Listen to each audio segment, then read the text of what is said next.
Hello everyone, my name is Shanu Kumar Singh. तो friends, आज के इस वीडियो में हम लोग डिस्कशंस करेंगे मारुति सुजुकी के टेक्निकल एंड फंडामेंटल एनालिसिस के ऊपर। तो चलिए अब हम लोग पहले फंडामेंटल एनालिसिस से स्टार्ट करते हैं। मारुति सुजुकी जो है जिसका सेक्टोरियल इंडेक्स निफ्टी ऑटो है एंड सेक्टोरियल इंडेक्स का जो प्राइस टू अर्निंग रेशियो है वो 47.64 का है and price to earning ratio जो है वो इस स्टॉक का वो 75.41 का है। यदि हम इस कंपनी के फ्री फ्लोट मार्केट कैपिटलाइजेशन की बात करें तो वो 1,24,188 करोड़ का है एंड जो इस कंपनी के ऊपर पब्लिक का बिलीफ है फ्रॉम द स्टार्टिंग, आप जानते हो मारुति सुजुकी जो है वो इंडिया का मोस्ट सबसे ज्यादा कार सेलर्स की कंपनियों में के लिस्ट में आता है जिसे मिडिल क्लास फैमिली अफोर्ड कर पाती है।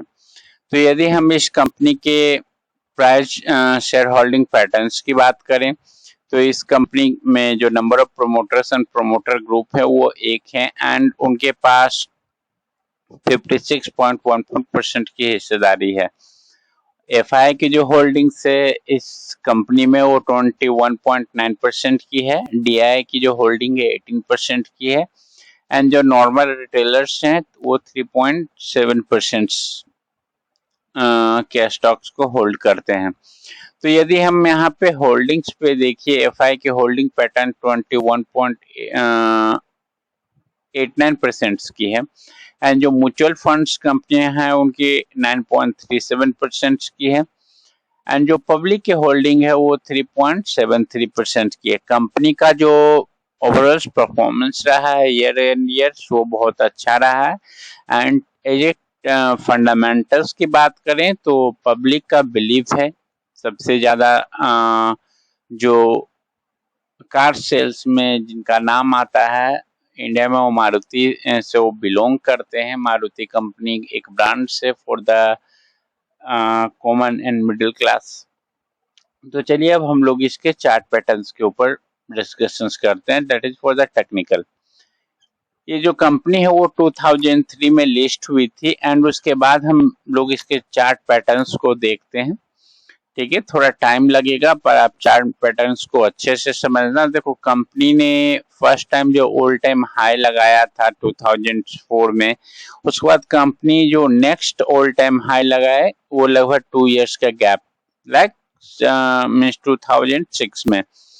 फिर कंपनी ने लगभग इस हाई को तोड़ने के लिए कितना 2006 से लेकर के 2008 मीन्स रिसेशन जो हुआ था 2008 में जिसमें मार्केट क्रैश हुआ था, वो ये जो प्राइस फिगर्स है उस टाइम का आपको शो हो रहा है। ये आप देखोगे तो कंपनी ने लगभग 2010 में अपने प्रीवियस हाई को ब्रेक किया, राइट, 2010 में एंड कंपनी न्यू हाई बनाई। उसके बाद देखो आप, कंपनी ने 2010 के हाई के को ब्रेक करने के लिए लगभग 4 इयर्स का टाइम लगाया, राइट। यदि आप इसके चार्ट पैटर्न्स को देखोगे 4 इयर्स का लंबा टाइम लगाया, लेकिन इसके बाद जब कंपनी ने इस लेवल्स को ब्रेक किया, ठीक है, तो उसके पहले हम लोग देखते हैं कि कंपनी जनरली अपना ऑल टाइम हाई ब्रेक करने के बाद कितना परसेंट रिटर्न्स देती थी, लगभग 50%। बट यहाँ पर 4 इयर्स के बाद जब कंपनी ने न्यू हाई को टच किया था, राइट, तो इस न्यू हाई से यदि आप कंपनी देखोगे तो न्यू हाई बनाने में कंपनी ने 155% के रिटर्न्स दिए, राइट। उसके बाद कंपनी ने अगेन आफ्टर मीन्स ये जो हाई है 2015 का है, फिर कंपनी ने अगेन न्यू हाई की तरफ जो मूवमेंट किया जो आफ्टर 1 ईयर्स के बाद ही कर दिया था और यहाँ पे कंपनी ने लगभग 30% का रिटर्न दिया।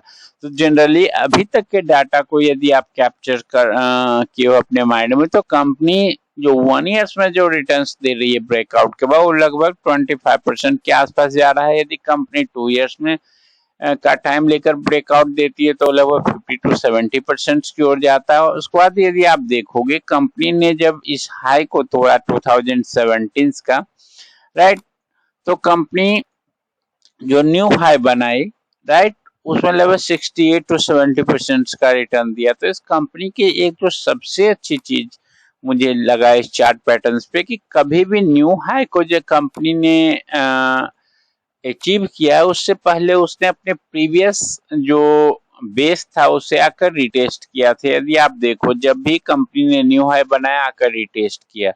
यहाँ पर देखो कंपनी ने यहाँ बहुत तेजी से कंपनी भागी थी, लगभग यहाँ पे कंपनी अपने हाई से लगभग 36 to 70% करेक्शंस दिया था। उसके बाद देखो जब कंपनी ने जो सबसे बड़ा मूवमेंट्स कंपनी ने दिया वो लगभग 2016-17 में जो अपना ऑल टाइम हाई को ब्रेक किया था, यहाँ से कंपनी ने लगभग 113% का रिटर्न दिया था, राइट, इन जस्ट 2 years, है ना। उसके बाद आप देखो कंपनी अपने प्रीवियस सारे जो बेस से आकर रिटेस्ट किया एंड ये जो फॉल आपको दिख रहा है ये ड्यूरिंग कोरोना काल का फॉल है। एंड कोरोना काल के बाद ये एक ऐसी कंपनी है जो बहुत ज्यादा भागी नहीं है, राइट।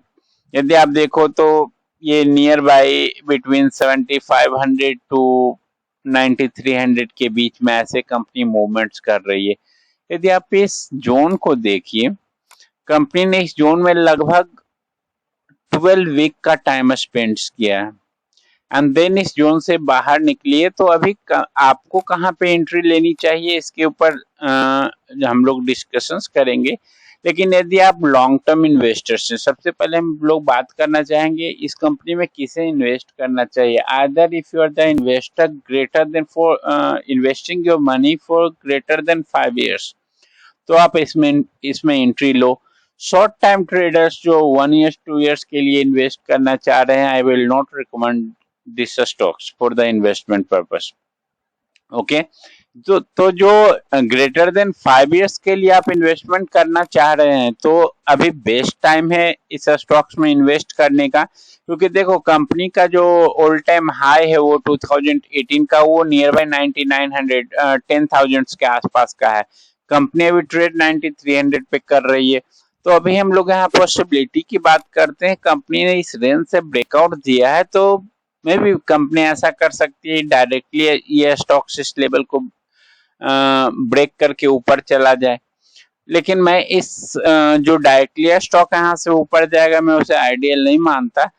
स्टॉक्स किस प्रकार से मूव करता है जो आइडियल रहता है, यहाँ से एक स्टॉक्स चला, यहाँ आकर ये रिटेस्ट करेगा इस लेवल्स को, उसके बाद ये स्टॉक थोड़े टाइम पीरियड के लिए इस लेवल्स पे कंसोलिडेट करेगा, राइट। उसके बाद यदि breakout they, okay, that is good breakouts, okay, वो सबसे अच्छा तरीका होता है ब्रेकआउट का। यदि डायरेक्टली और रॉकेट की तरह ऊपर निकल जाए तो वो बहुत अच्छा नहीं होता है। और एक पॉसिबिलिटी और है कि यहाँ से निकलने के बाद कंपनी यहाँ आसपास कुछ हाई लगाए फिर आकर रिटेस्ट करे उसके बाद ऊपर जाए, तो पॉसिबिलिटी कुछ भी है।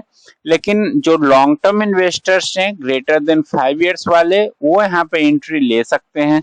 शॉर्ट टाइम ट्रेडर्स जो चाहते हैं कि बहुत तेजी में मैं इससे पैसा कमाऊं, ठीक है ना, उनकी एंट्री इस लेवल के ब्रेकआउट्स के ऊपर होनी चाहिए, वो ज्यादा बेटर रहेगा। क्योंकि आपने जो प्रीवियस पैटर्न्स देखा, कभी कंपनी 1 years में ब्रेकआउट दे देती है, कभी कंपनी 4 years में ब्रेकआउट देती है, हाँ, लेकिन उनका जो रेशियो ऑफ गिविंग रिटर्न्स वो अच्छा है। यदि कंपनी ने 3 to 4 years के बाद ब्रेकआउट दिया तो उसी रेशियो मूव करता है जितना वो 1 years के ब्रेकआउट देने के बाद करता है, लगभग सपोज करो 25%। तो यदि वो 4 years के बाद ब्रेकआउट दे रहा है तो लगभग वो 100 to 150% इजिली मूव कर जाता है। तो फॉर लॉन्ग टर्म इन्वेस्टर्स ये बहुत अच्छा स्टॉक्स है जिनका करंट लेवल एंट्री जो है बिटवीन 92 to 9300 लेवल्स वो बहुत अच्छा रहेगा। और आप अपना स्टॉप लॉस जो प्लेस करें लॉन्ग टर्म इन्वेस्टर जो इस लेवल्स के आसपास आप अपना स्टॉप लॉस दीजिए 8400 एंड जो आपका जो टारगेट होगा for the greater than 5 years investors वाला वो मिनिमम टारगेट जो होगा आपका नियर बाय 16,000 का होगा। तो जिस अनुसार कंपनी ने रिटर्न्स दिए हैं प्रीवियसली उस अकॉर्डिंगली यदि आप इस लेवल्स के बाद कंपनी ब्रेकआउट देती है तो generally I am expecting near by 33 to 40% okay from all time high and from the current levels यदि आप एक्सपेक्टेशंस जो है जो हमारी, जो लगभग 45 to 50% company near by 1 years के अंदर आपको रिटर्न्स इजीली दे देगा, क्योंकि जो कंपनी का प्राइस पैटर्न से मैं उसके अकॉर्डिंगली चर्चा कर रहा हूँ कि क्योंकि कंपनी ने बहुत लॉन्ग टर्म से मीन्स नियर बाय 2018 के बाद कंपनी ने अपना न्यू हाई नहीं बनाया है, तो नियर बाय 4 ईयर्स हो रहे हैं, 4 to 5 ईयर्स। तो कंपनी को अब चाहिए जो प्रीवियस प्राइस पैटर्न से जहां तक मैंने चर्चा किया था इस जोन का कि आफ्टर 4 ईयर्स कंपनी ने ब्रेकआउट दिया, तो एक बहुत अच्छा बहुत बड़ा मूव मिला था। तो जो लॉन्ग टर्म इन्वेस्टर्स हैं डेफिनेटली आप इन्वेस्ट कर सकते हैं फॉर द एंड जो शॉर्ट टर्म इन्वेस्टर हैं 1-2 ईयर्स वाले वो इस लेवल्स पे इन्वेस्ट ना करें। उनके लिए जो बेस्ट लेवल्स होगा, जो जब कंपनी इस लेवल्स को ब्रेकआउट देगी अपने previous all time high, then आप यहाँ पे 100-200 पॉइंट का स्टॉप लॉस दे करके न्यू टारगेट्स की ओर जल्दी आपको न्यू टारगेट मिल जाएगा। तो जो लॉन्ग टर्म इन्वेस्टर्स हैं डेफिनेटली इस स्टॉक्स में एंट्री ले सकते हैं, that is good time. Okay, with the stop loss of 8800 के आसपास का आप अपना स्टॉप लॉस रखें, एंड जो आपका टारगेट जो होगा वो जो फर्स्ट टारगेट होगा वो 1350 13,500 लेवल्स टू इस जोन में होगा। और जो आपका यदि आप ग्रेटर देन 5 ईयर्स वाले हो तो आपका जो टारगेट्स मिनिमम होना चाहिए वो नियर बाय 16,000 to 16,500 के आसपास होना चाहिए। तो मैंने इस चार्ट्स में प्रीवियस पैटर्न्स के अकॉर्डिंगली आपको टारगेट बताया है, तो स्टॉप लॉस डेफिनेटली यूज करें। So thank you for watching this video, और इन्वेस्टमेंट से पहले अपने फाइनेंशियल एडवाइजर से जरूर सलाह लें। इस वीडियो में बताए गए हर एक चीज जो है वो मेरे पर्सनल व्यूज का है।